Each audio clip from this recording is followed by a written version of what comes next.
Yeah,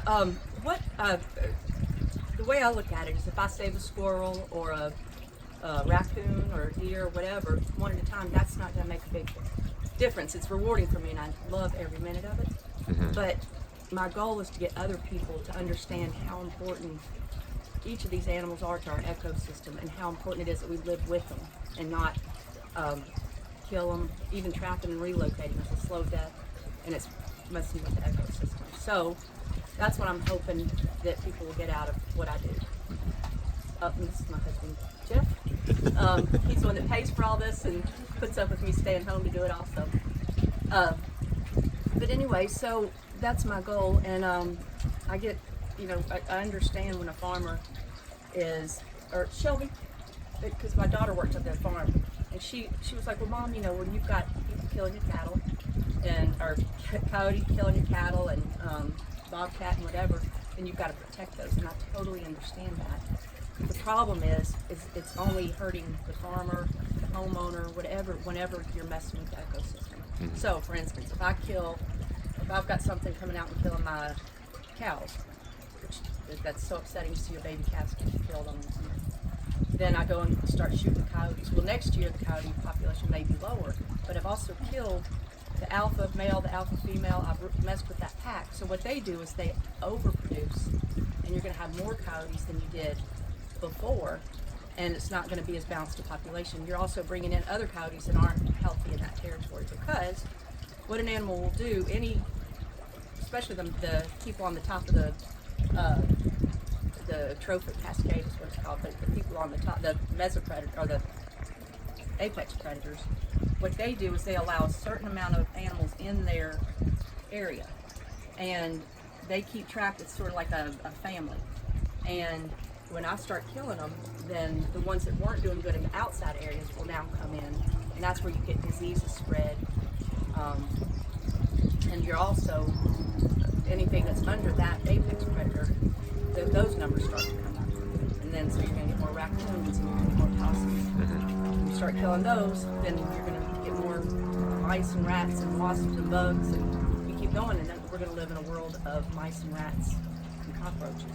And that's why we have to leave the ecosystem. If you want to go out and kill a deer and eat it, great. Do that. But just kill, what you want to use and eat. But don't kill things because you think you're controlling the population. God's done a much better job of that than we'll ever do. So appreciate that and learn to love these guys and appreciate all the things they do. So, that being said, I can tell you, let's see, we've got here, this is Stubbs McGee. We've got the McNutt family has been released, but they did not want Stubbs in their family, so we had to keep him around. We call him Stubbs because his tail was cut off. And what you want to do if you find a baby squirrel, you hopefully if it's fallen out of a tree, you want to try everything you can to get it back to its mother. So Nolin RECC, what they did, they were so cool. These big old men, I came out, and they had they were all upset because they had cut down a pole and the baby squirrels were in it. And what they tried to do is they got a bucket and they rigged it up, put it back up there, and let it stay as long as till nightfall, and the mother was not coming back. So so we went ahead and got those squirrels. But that's the best thing they could have done, and they did a great job with that. But if you see one that's obviously injured, if the dog brings it in and it's got, then you need to call wildlife to attack it. And let's see, we've got raccoons, and people really accuse them of a lot of things that just aren't true. So, keep this little bugger. Let me get she's the loudmouth. So I've got these guys, and what happened with these is the mother, somebody had a raccoon up in their attic. And if you've got a raccoon in the springtime, the chances are it's probably got babies somewhere and it's nesting.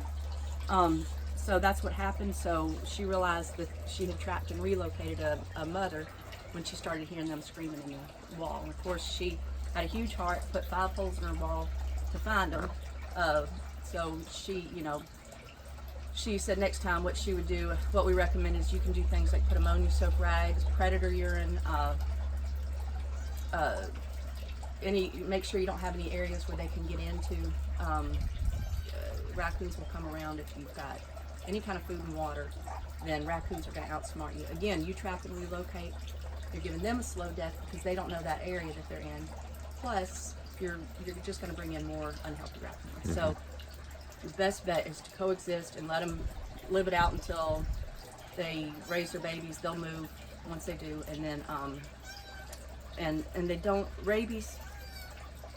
Any mammal can have rabies, but it's so rare, especially here. It's very rare for them to transmit it to us, unless you were to corner one, you know. And so if you see one that you think is acting weird, they're typically not alert during the day. But if you see one out in the day, that's normal. For a raccoon, that's not abnormal for a raccoon to be out in the day. But if you see it wandering, sort of doing circles, chattering, then call a wildlife rehabber or call the Kentucky Wildlife, and they'll come out and see what's going on. But don't just assume it's got rabies. It's probably more likely distemper. We got the possum. Jessica, you gotta come over here. Jessica is my wildlife vet, and it's been amazing having her to be able to help me take care of all these guys. This is Van Gogh, and we named him Van Gogh because he had a lover. He had this. We had another possum come in who he adored, and he clung to her kind of crazily. Maybe that's the problem, that after 5 days of it, I woke up and the other one had chewed his ear off. So that's why we call him Van Gogh. Okay. So we separated them, but possums are one of the most amazing animals out there. He's gonna bite me, so I'm gonna try not to curse or whatever. But what they do is, if possums are that they kill 5,000 ticks about a year. Whoever figured that out, I'd like to meet them. They kill 90% of the ticks that are out there. And right now, because of us killing out the wolves, we've got an influx of coyote. And so now a lot of the possums are getting killed, and Lyme disease has gone way up. It's doubled since 2004. Lyme disease has doubled, and because we don't have our things that are controlling the ticks. So these guys are amazing for that. They kill all kinds of bugs.